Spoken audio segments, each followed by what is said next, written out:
Hello collectors, here we are, 2017, the annual MAC show here in Monroeville, right outside of Pittsburgh.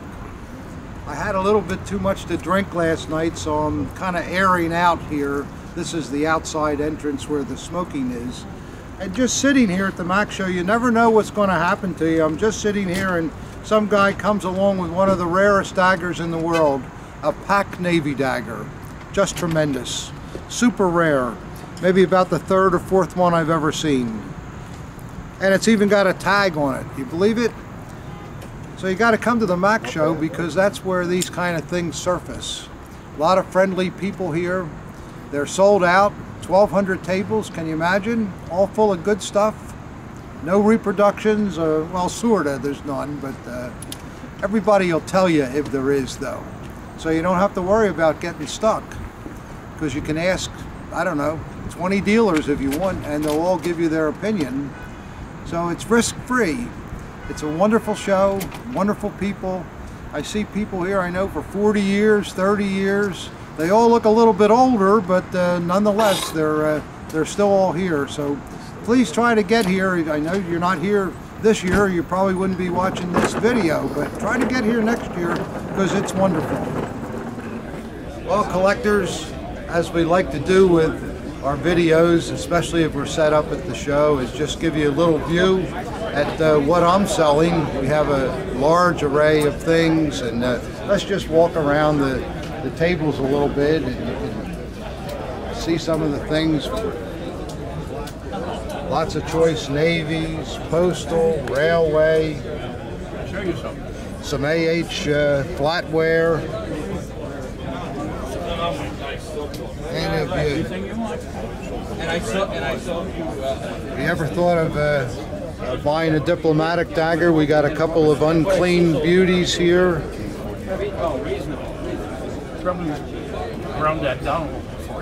Lots of nice things in these cases. There's a Damascus SA there, something you don't see very often. Some other Damascus piece, a Damascus Army, a tiger marked Damascus Luftwaffe, terrific. Goose piece. The other two are in Italy. Yeah, he was trying to sell some down there. And then, of course, you got to have a nice chained SS. This one is completely untouched, never been cleaned. Very, very nice dagger. Tino, this is one of the rare water police daggers. You just don't see those anymore today. And collectors, that's a real one. And a case of SSEMs.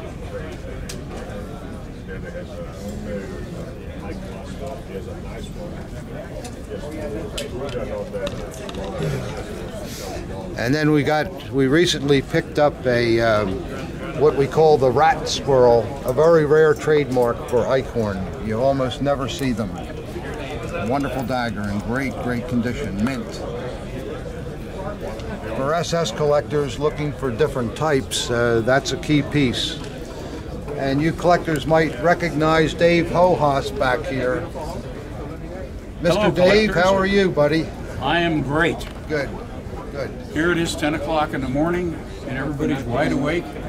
Well, not everybody. What'd you do last night? Oh, what did I do last night? So we come down here and got a lot of beautiful things here. An AH cigar box and a cigar cutter and a fantastic double-etched first model Luftwaffe, rare as hell.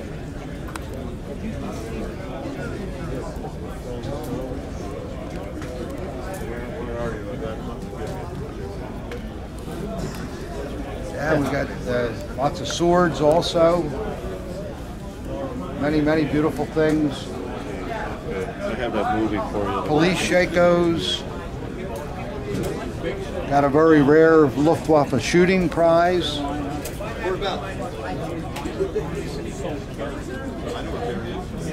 And if you ever thought you wanted a autographed AH photo, there we have an original one. I believe it's dated 1934. It's a fairly early picture.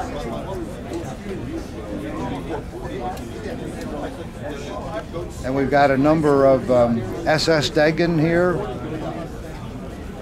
5 or 6 of them, I think.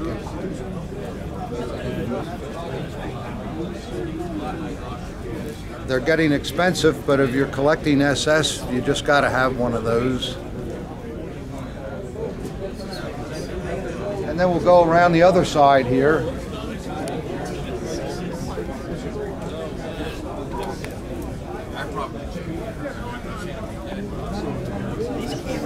Run one more time.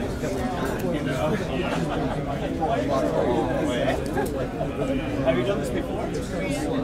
It's already up and away. I have a very interesting piece here. Most of you collectors have heard of the Hitler funeral sashes. This is not a funeral sash, but it's a sash made up for presentment of a wreath. You know how dignitaries are always laying a wreath on a grave of somebody famous or infamous, and they use the same eagle on these as would put onto the funeral sashes. And this on the other side has a spot for the Fuhrer's calling card, as though people wouldn't know who was the donor of a great thing like this. Wonderful wreath. The eagles are just beautiful. If he gets 12, he gets it.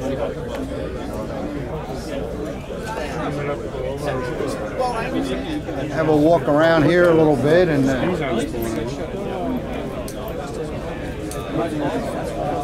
very strict. got a lot of nice glider pilot daggers, customs.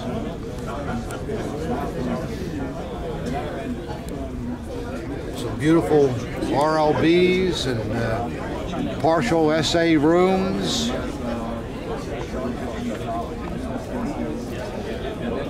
Some more chained SS. And this is kind of an interesting thing. It's not very expensive, but it's cool. It's dated 1939, and it's a railway lamp. On the back of them, they're marked with the railway markings, the DR with an eagle. And this one, by the looks of it, everything's there, so it probably still works. So if your electric goes out one night or something, it's handy to have one of these around. You never know.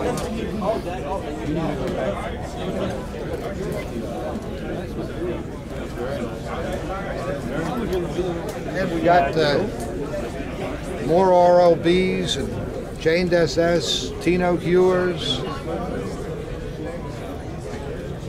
Got the issue of the Time magazine with the Fuhrer on the cover, very desirable.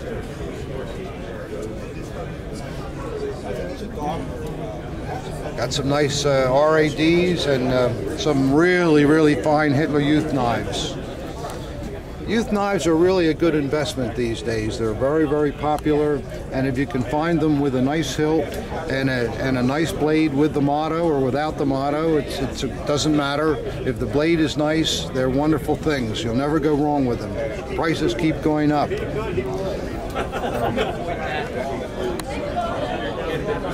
So we have a vast array of things here. Everything you could want. Well, we're strolling the aisles here at the MAC show, and here's 3 of probably the nicest guys I know. At least I'm going to say that for the video. But collectors may recognize this guy down here. Introduce yourself, sir. My name's Bill Gibbon from Coshocton, Ohio. Bill Gibbon. You've heard that name. Bill, you've owned some of the best things in the world over the years, I think. I've really enjoyed collecting and enjoyed my time with you, and we've shared a common interest in the Navy Day. That is true.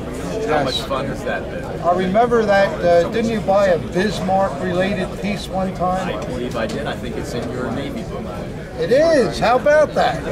Wow, what a coincidence. It's unbelievable. This guy sitting next to Bill, what's your name, sir? Hi, I'm Joe Polsinelli from Canton, Ohio. Joe Polsinelli. Aren't you an airline pilot? Yes, sir. Well, what the hell I are you retire in doing? 10 months.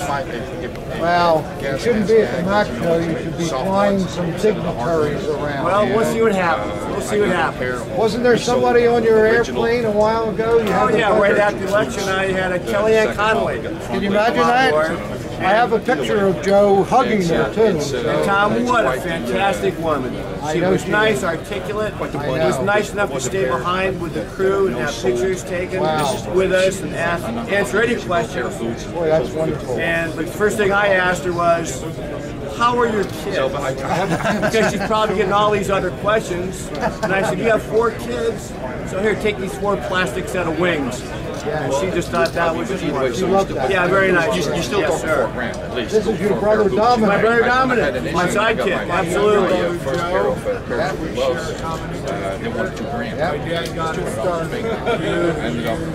Your dad did? My dad was a combat engineer on D-Day. Well, there you go. Greatest generation. Yeah. Do you mind, Joe, Bill, if we Help yourself. videotape a little? Please help yourself. Joe and Bill are really fastidious collectors. If it ain't mint, they don't want it. And if you just look at some of this kind of material, you can see I ain't lying. You had a good show, Joe? I think you sold a Himmler dagger. I sold a Himmler dagger yesterday, Yeah. but I had to do a lot of dancing with the Russians. Yeah, well. But I won. Well, but when they pay you all in $20 bills, it gets a little rough, you know? It was all in a plastic bag, but they were hundreds. Oh, I see. What is this Tino display here, Joe? This is pretty this came impressive. to me, literally, I got a call, meet me in my hotel room. Yeah. That's where all the deals happen. Yeah. And this was presented to me. Wow. Yeah, wow, what do you say? Yeah, it's just, and this leader dagger is a 3-digit number. I think it's 425. Wow, that's low. And it's just all one grouping. And one thing I've never seen, Tom, is this, it's like a party day tinny tag. When you say that, what do you mean a party day tinny tag? Well, I had Mike Everett come over and read the German. Yeah. He said basically it was a celebration, police day, if you will, in 1942. And this was some kind of commemorative. Yeah, like they did. Whatever. Yeah. That's interesting, though, because I've never seen anything like that. And if you look at the scabbard, look at the life in there. A lot of times you see them all buffed out. Yeah, this is true, collectors. If you're going to buy a Tino officer, this dark color that you see on the scabbard, that was factory applied. And after years of people handling it, most of these daggers that you see have 50-60% of the black rubbed off. And it's really a pleasure to see one like that, I mean, it's as close to 100% as it could be. It's 100%. Yeah, really. And Joe, you also bought a tag. Yeah, I walked by and I saw it, and I had to have it. But let me show it, Tom. You're the SS man, so I'm going to let you dictate what we're looking at here. Well, first off, collectors, you can see that this dagger has a aluminum style eagle in it, so you know right away that it was certainly made after, say, 1938.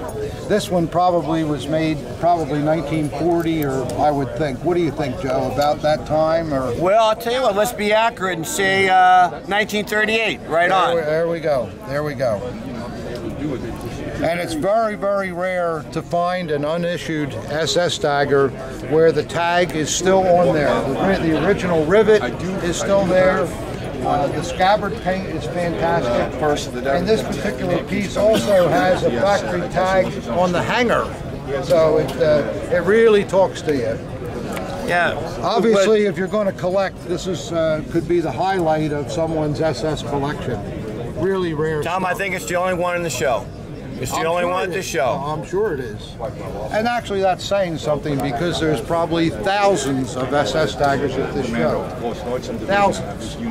That's why you guys got to get off your chair and turn that computer off and come to these shows, because you can meet all these great people and see these things in person, handle it, you know, and everything. Most of the dealers are all like Joe. They're very friendly.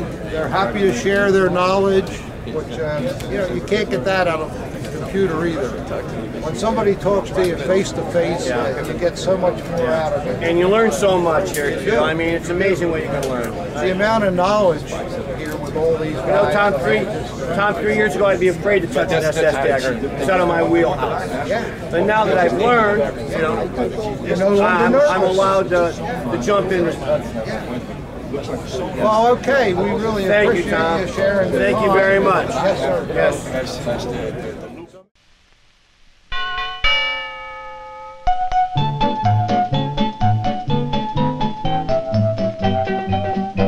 Well, hi there, Mr. Clean. Mighty glad to know you. I've got some weekend cleaning jobs. Here's your well-known friend and superstar, Walter Kanzler. And as usual, he's got some tremendous things. What is this Fuhrer painting, Walter? I just brought this one back. It's really neat because it's a hand-done one. It's the Berghof, which at that time was called Haus Wachenfeld, and Nuremberg, the castle at Nuremberg, and the Fuhrer, of course. It's probably around 1935, something like that. Boy, it's really neat. It's really neat. Really neat. I love that. And how much is that, Walter? That I'm asking $450 for. Can you please consider it sold? I would like to buy that. Yeah, that's a neat thing. I think it's really neat. Yeah. All right. These are all Alak plates. Yeah. 1941, 42, 43, and 44. Basically a whole collection there. All given by Oswald Pohl. Yeah. When he was the head of the inspection of all the concentration camps. So he would give to the tote tough guys. This was his Christmas present. I didn't know Himmler that. used to give the Yule Leuchter, right, and Pohl gave the plates.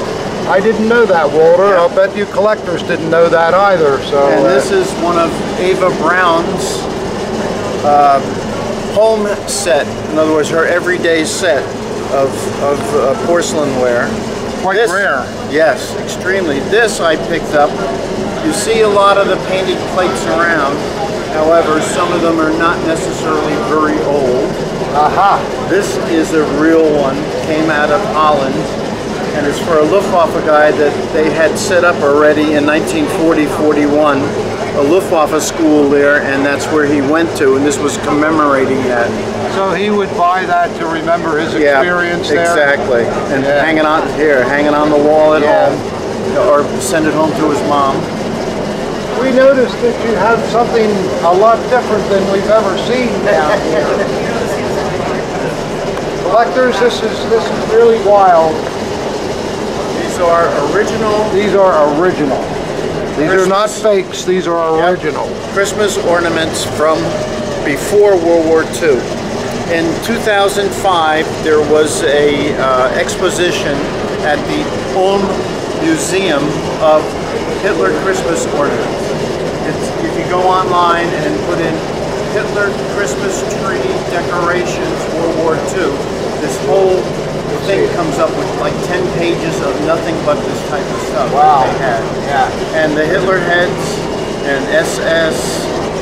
Yeah, that's a swastika. The Graf Zeppelin. That's an SS one. By the way, the Alak, this is also Alak. We were talking about Pohl giving out the plates. That's the Yule Himmler Leuchter. gave his married SS men, got one of these for Christmas. It's part of the Yule Fest. They burn a candle for 7 days, like Advent. Yeah. And this is, of course, a nice Alak vase. It is nice. Can I hold one of the Hitler heads? I just want to. They weigh only ounces. Look how amazing this is with Hitler's piercing blue eyes. Just what you need on your Christmas tree. I'm sure your wife will love it. And the funny thing is, you can see various stages of age on Oh yeah, this one here faded.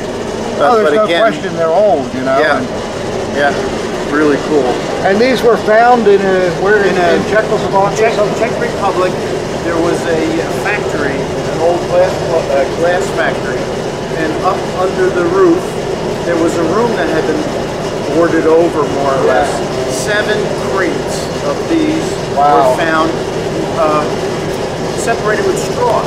That's what they used in those days. They didn't have peanuts, they used straw. And that's where they were. And one of the pickers that I know in Germany said, "Oh, Walter," he says, I had something unusual, but I don't know if you'll be interested. I said, "What?" He showed me one of the Zeppelins and one of the Hitler heads, and I said, "I want them." Of course. It's okay. He says, "Well, are you coming over for such and such show?" And I went over. He and I went to the factory, talked to the guy that ended up owning the stuff, and I bought it all. Well, it's half of it's still over there, but I bought it all. Because it's a little dangerous to transport. Yeah, oh yeah, it's but very easily diverse. broken. So you even have the finial for the top of the Christmas tree. Yeah, you gotta have different that. ones, acorns. Yeah, Zeppelin, SS, pine cones. Yeah, pine cones is right. Here's some printouts from that page. If you Google Hitler tree decorations from World War II, this is what comes up. It shows all the different ones, all the different oddball ones. Yeah. There's even one printed out of a Stalin head, because they were of course in the pact before in '39, but the SS ones are super rare. Yeah. See, now these have all been repackaged because, as Walter said, they were found they were in straw. So now they have and a proper tissue. And you can see some have a little more age than others, but they were just on the bottom or on the side. Yeah. But here, even Party Eagle. Wow, look at that. That's a single set, or the gold ones, that's a single set that I have. Yeah. Cool. You notice a little bit of slightly rusty, but you know the silver, they're silvered inside, and then the colors on the outside, but you know it tends to tarnish just like regular silver. Well, this is really interesting, Walter, and as Walter always does with every video we make, he always has something interesting, and I think we learned something too. Walter's been doing this, what, 50 years or something? Yes. Yeah. Yep. So believe me, he knows something by now, and he's always willing to share his knowledge. And one of the sad things, since I live in Key Largo, that's what's left of my normal show stuff. Yeah, he was. His house was underwater. 6 foot of seawater downstairs. It's really a shame. Yes. Yeah. All my metal trays, all my the catalogs, all gone. All gone. Well, we're sorry about that. That's for sure. Thanks for stopping by, Tom. Thank you. Well, we're still cruising through the show hall here at Monroeville, and I'll bet you guys don't know who this lovely lady is. This is Miss Lena Brown Eyes, and she is the official manager of Johnson Reference Books. How are you, Lena? I'm doing good. How are you? I'm good. Are you learning all about daggers, are you? Yes. Yes. How long have you been with Johnson now? 3 years. 3 years? Well, I guess that's enough time to learn the difference between an SA and an NSKK, I guess, right? Yes. My secretary's been with me 33 years and she still doesn't know the difference. That's sad. Yeah. What do you got in your hand there? What is that? I've got a gold wash government officials dagger. Wow. Icorn. That's kind of rare, isn't it? Yeah, it is. They're normally silver. Yeah, we don't see many gold ones, and I think they were worn by the leaders in Poland or somewhere. RLMV or something they were called, I don't know. It's a nice dagger. Yeah. Yeah. I love the grip plates on it, aren't they pretty? Yes. Yeah. Mother of pearl. See, collectors, these are really nothing more than a government official dagger, and when they appointed the political group in Poland They wanted a Dagger for them, but the war was going on at that time, and they didn't have the money to do a whole new prototype and all that. So the Eichhorn decided just to gilt the government official, and that way it was a separate Dagger. And there were very few of these officials, so naturally there's very few Daggers. So something like this is a pretty good investment. Yes. What kind of money is this worth, Lena? 19.5K. Did you hear that, guys? I don't happen to have that much in my pocket right now. Really? I would have expected more from you, Tom. I can give you a deposit of $100. Okay, I'll take it. Well, thanks a lot for helping us out. You're welcome. And I'm sure all the collectors will enjoy seeing a female that's learning about daggers, because as you all know, that's kind of a rare commodity. Most women, for some reason, don't seem to like this stuff, but you do. I do. I know you do. Yes. And you appreciate the history behind it also, right? Yeah. Well, we really wish you well. Thank you. You too. And we're glad to have you in our industry. Thanks.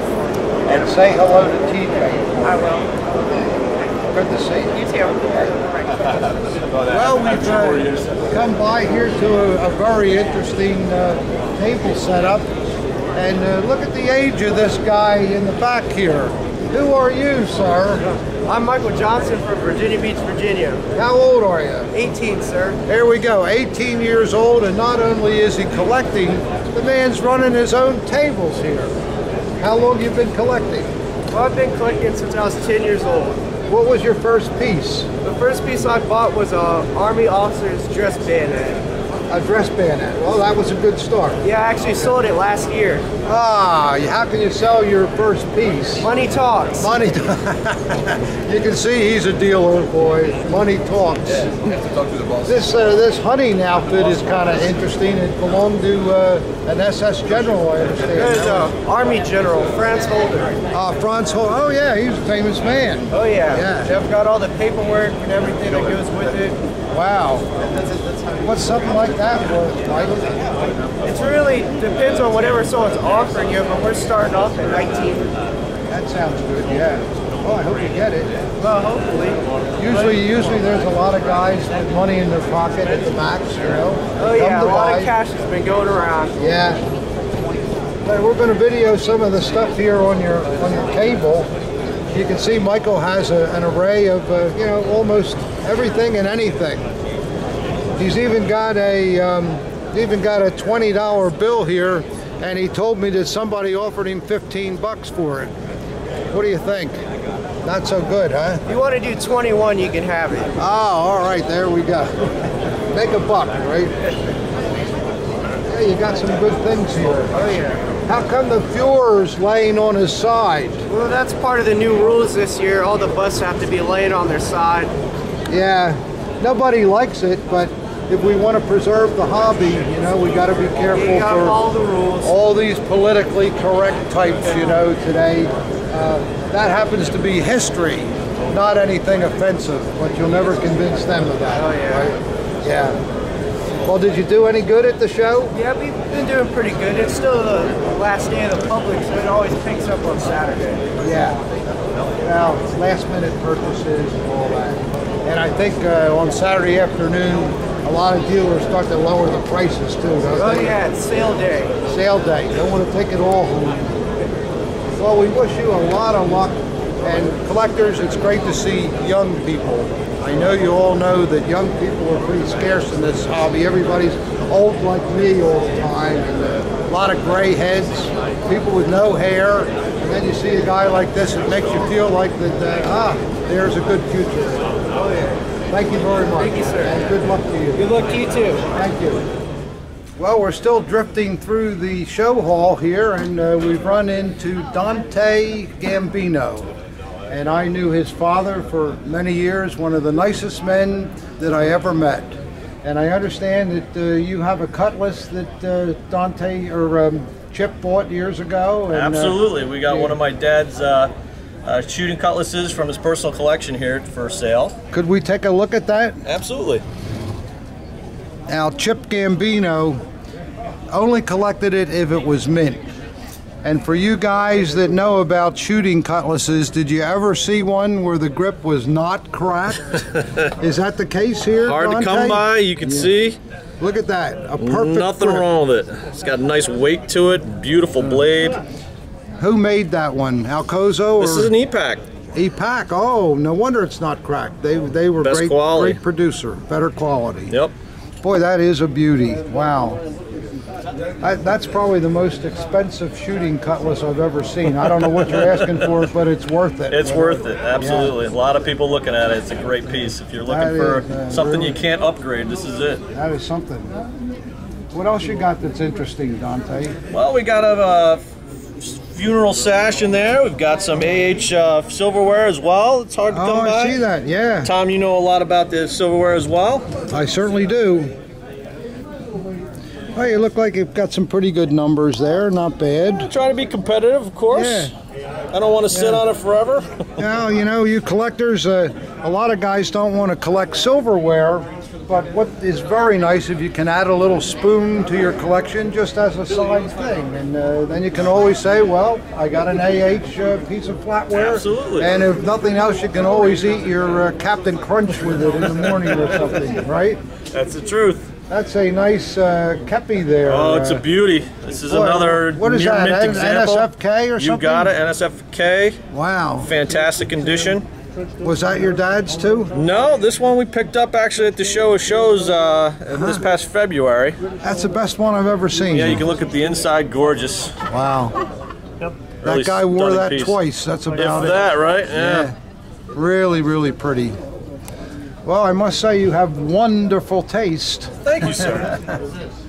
Well, we appreciate you talking to us. Thank you very much, Tom. And always glad to see you. And see, it's guys like this that make the Mac Show such a great show because they bring beautiful things, perfect things like this. So there's something for everybody. Absolutely. There's also some junk in the back room if you're not the perfect sort. So there's something for everybody.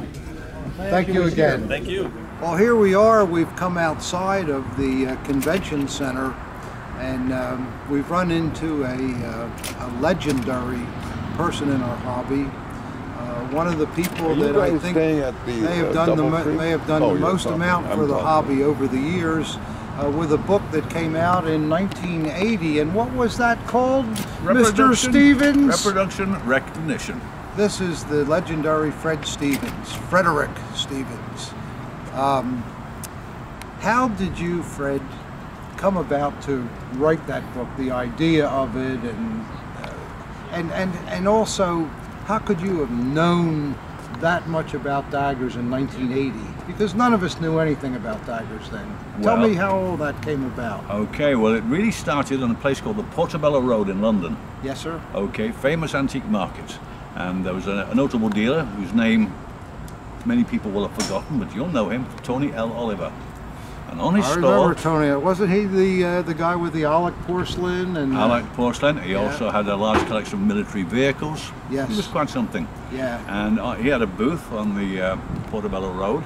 And on display there were 3 Hitler's daggers and 3 or 4 state officials' daggers, which was quite unusual to see. In those days, yes, my God, yeah. you know, very rare in those days. Yeah.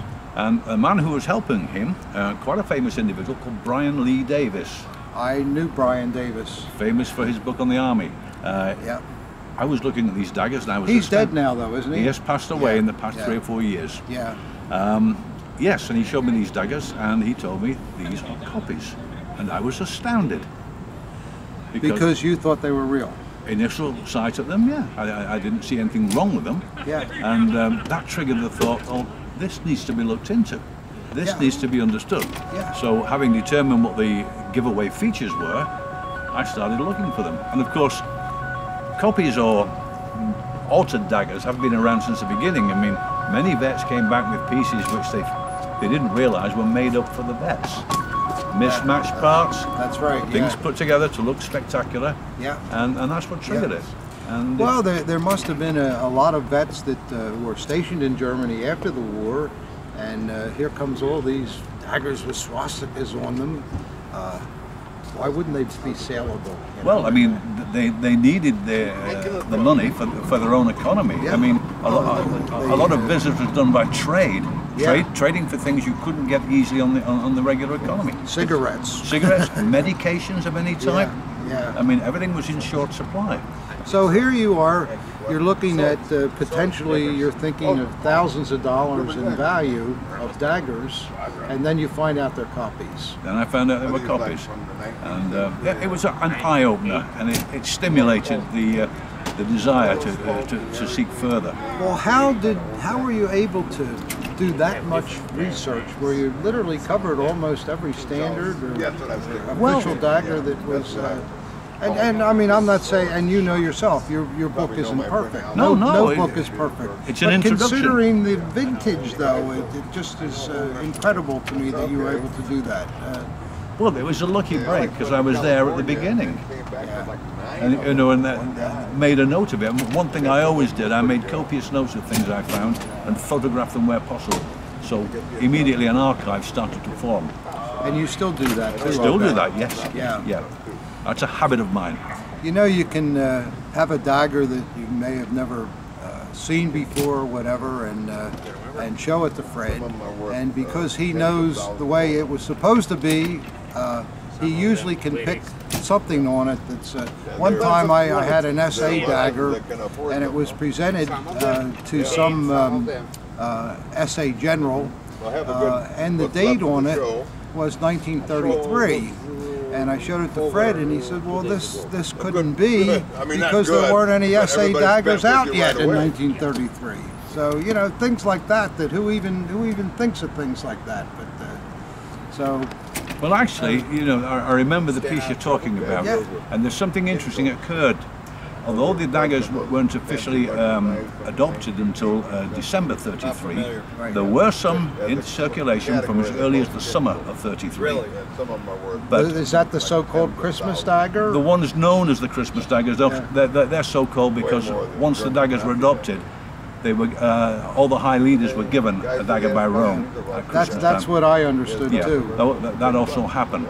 But many members who had left the SA rejoined in 33, and when they obtained their daggers, the dates of their rejoining the SA was often engraved on the back of the dagger. So you find quite a few from November 1933. November the 9th, of course, being one of the, if I dare use the word, holy days of the Third Reich.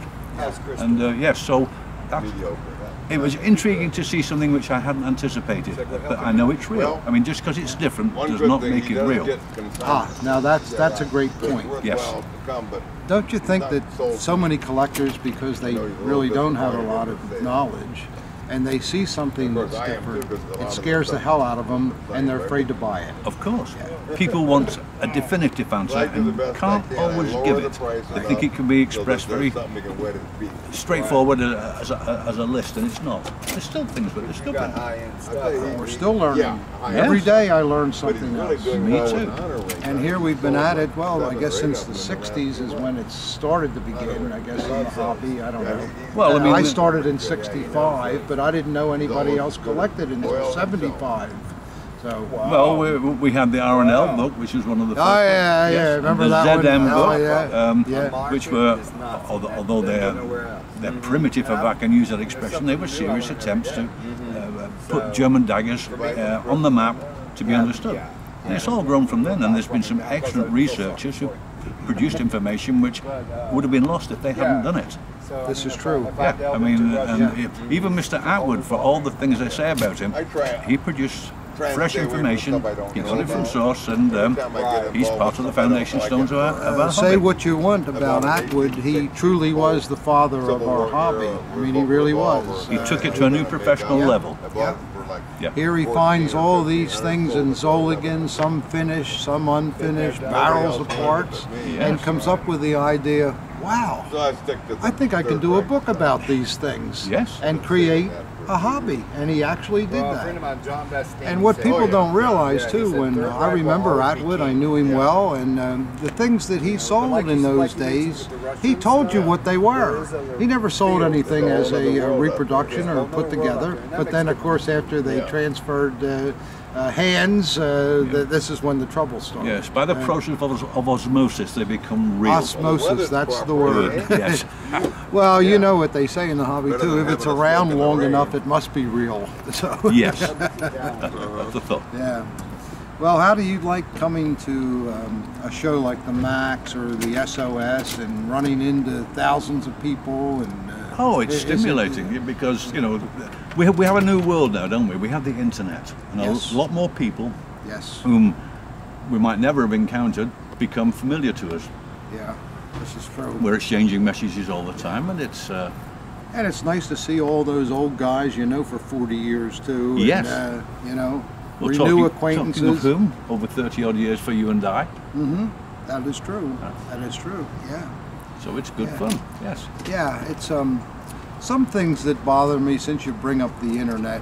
Of course, we have forums, and I think forums, the basis of it is a wonderful idea for people that are just getting started. It's a chance where they can show a piece that they Yes. bought and get opinions on it. But it's also, I mean, I've been around a long time. I'm not saying I'm the most wonderful person in the world. Nobody is. No. But you get people, they call me an old chiseler. Wittmann's a cheat. Wittmann makes everything in his cellar. And it just, so I look at forums, I wish there was some way to stop that kind of stuff, because it hurts. Sadly, there's and they a lot do of the same thing to you, Fred. Oh, yeah. You know, I mean, we're just, I don't know, maybe it's like the higher you are up on the flagpole, the bigger your ass is. Well, I you're guess, a bigger you know? target, yeah. And sadly, there's a lot of jealousy. But I think you find that in every discipline of collecting, whether you're in porcelain or art or... It is jealousy. Yes, That's what it is. Yes. I think it's jealousy. We know we make mistakes from time to time, but the man who never made a mistake never made anything, did he? Of course. So that's the learning but curve. It just seems so unfair for people like you or me. I mean, we've paid our dues in this hobby. We've both helped to contribute to what the hobby is today. And to get ripped up as old shysters, and I mean, it's just a shame, because new collectors see that on the forums. They may not know who you or I are, and right away, well, I'm not dealing with that Wittmann because that forum guy, you know, somebody named Panzerfart or something. They never use their real name either. Oh no, of course, the avatar covers everything. I'm sorry, collectors, I don't mean to just do my personal, but it's what I'm saying though is true, and it's a shame that it does have an effect on the hobby, and it scares the hell out of new collectors too. Yes, well, which is part of the problem. This disturbs the confidence, but if they stick at it long enough, they'll find out what the real truths are. Well, this is a good point. Yeah, I mean, it's... but so many people, they get stuck for $600 or $700, which would have been a lot of money to them, and they just run for the hills, and they give it up, and that's the end of it, so we'll never see them again. It's one of the sad aspects of it. Yeah. But on the other hand, there's been some good learned collectors turn up and have benefited by what they found and have contributed. No question about that. I mean, Well, most collectors can contribute a positive fact about something that serious collectors can. This is true, without a doubt. Yeah. And that's why it's good too. Sometimes you sit around a dinner table with 5 or 6 even new collectors or whatever, and you invariably learn something that you didn't know. Oh yes. It's just amazing. Well, I think it's been a fun go-round. I know you've enjoyed it thoroughly. Oh, yes. And I have, and by and large, it's been a very worthwhile hobby. What the heck would you do with your life if it wasn't something that you could focus in and really enjoy? And I mean, what are you going to do? Watch television all day? And I mean, this is a wonderful thing. We're all a long time dead, so let's make the most of while we're living and indulge in it. There you go. Well, collectors, as I like to do at the end of every Max show, we're packing up to go home now, but I like to share some of the things that we were able to find at the show. And I must say, this one thing I'm going to show you is just mind-boggling. This is really, really beautiful. Probably the best chained SA high leader I've ever seen. Absolutely in mint condition. Isn't that beautiful? Look at the oak leaves and the swastikas in the chain. And the leather on this scabbard is actually original. One of the few that's never been recovered yet. And if you like all that, where do I show you the blade? Wow. 100% of the original gilt still on the motto. Incredible. And I'll show you the trademark on the reverse, the early Eichhorn oval.